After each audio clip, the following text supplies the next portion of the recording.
नमस्कार। आज हम एक विश्लेषण की गहराई में उतर रहे हैं जो हमें मिला है भाजपा शासन पर। जी। ये विश्लेषण देखता है वाजपेयी और मोदी सरकार के कुल मिलाकर जो 17 साल रहे, उनकी क्या कामयाबियां रहीं, क्या चुनौतियां रहीं। दोनों पहलू। हाँ, दोनों पहलू। और एक दिलचस्प बात जो ये दस्तावेज कहते हैं वो ये है कि भाई भाजपा सरकारों को वो बड़े जन आंदोलन नहीं झेलने पड़े। हाँ, उस तरह की नहीं जैसे शायद कांग्रेस ने देखे थे। बिल्कुल। और बड़े भ्रष्टाचार के आरोप भी उस तरह से नहीं लगे। जी। लेकिन विकास की कहानी में जैसे दो अलग अलग सिरे दिखते हैं। अच्छा। हाँ, एक तरफ तो जैसे उच्च स्तर पर साइंस, इकोनॉमी, विदेश नीति, डिफेंस, इंफ्रास्ट्रक्चर, यहां मजबूती दिखती है। तो चलिए इसी को थोड़ा और खोलते हैं, क्योंकि यही स्रोत ना जमीनी हकीकत की थोड़ी अलग तस्वीर भी दिखाते हैं, खासकर वो बुनियादी सुविधाएं। हाँ, जो आम आदमी से जुड़ी हैं। हाँ बिल्कुल जी। तो जैसा कहा गया विश्लेषण में कि भाई विज्ञान, आविष्कार, इन क्षेत्रों में तो शायद 5 में से 5 स्टार मिल सकते हैं भाजपा को। हाँ, अर्थव्यवस्था, रक्षा में भी मजबूती की बात है। जी। लेकिन यहीं पर वो बात आती है जो आप कह रहे थे, जहां एक तरफ ये हाई लेवल सफलताएं हैं, वहीं स्रोत इशारा करते हैं कि राज्यों में आम जनता वो बुनियादी स्तर पर उतनी खुश शायद नहीं है। अच्छा, क्या मुद्दे हैं? देखिए, सरकारी अस्पताल है, स्कूल है, उनकी हालत विश्लेषण कहता है कि वो आज भी चिंताजनक है। और अधिकारियों में भी वो ऊपर से जो एक डर या दबाव होना चाहिए शासन का, वो कम लगता है। 2018 से तुलना भी की गई है, तब भी भाजपा का दबदबा ऐसा ही था, पर स्रोत के हिसाब से आज जमीनी स्तर पर संतुष्टि वो थोड़ी कम है।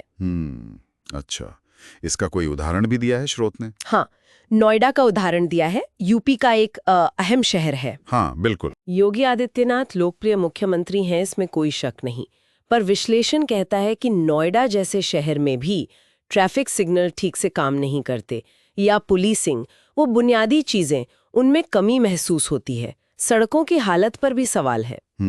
तो ये विकास के दो चेहरे हो गए, एक तरफ हाई लेवल और दूसरी तरफ ये जमीनी मुद्दे। जी, कुछ ऐसा ही लगता है विश्लेषण पढ़कर। अच्छा, इसी से जुड़ी एक और बात, विश्लेषण में भाजपा की एक राजनीतिक रणनीति का भी जिक्र है। हाँ, एंटी इनकम्बेंसी से निपटने की। हाँ वही, सत्ता विरोधी लहर।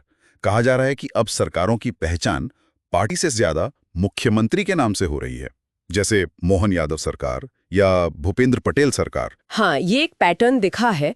इसका मतलब ये है, जैसा कि विश्लेषण तर्क दे रहा है, कि अगर सरकार के खिलाफ कोई नाराजगी पनपते भी है, तो वो एक व्यक्ति पर केंद्रित हो जाती है। अच्छा, मुख्यमंत्री पर। और फिर चुनाव से ठीक पहले चेहरा बदल दिया तो वो नाराजगी काफी हद तक कम हो जाती है।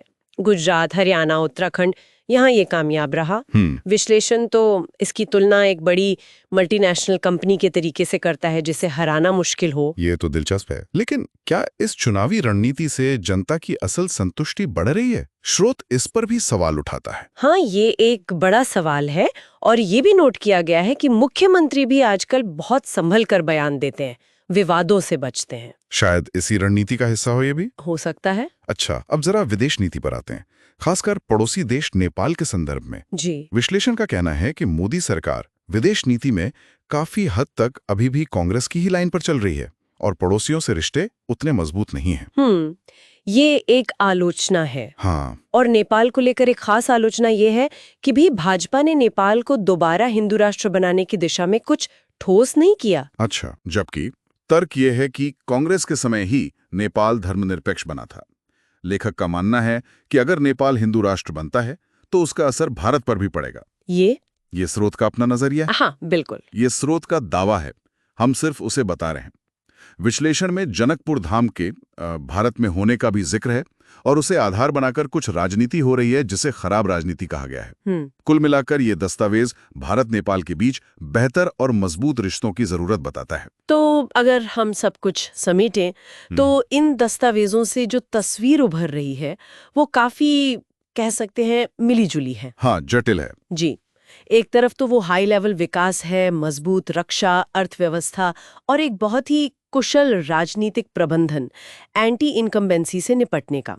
तो दूसरी तरफ जमीनी स्तर पर आम आदमी की जरूरतें, उसको लेकर असंतोष और विदेश नीति, खासकर नेपाल पर एक आलोचनात्मक नजरिया। विश्लेषण का निष्कर्ष ये है कि भाई जब तक प्रधानमंत्री मोदी का नेतृत्व है, शायद बड़े विरोध प्रदर्शन या जन आंदोलन न हो।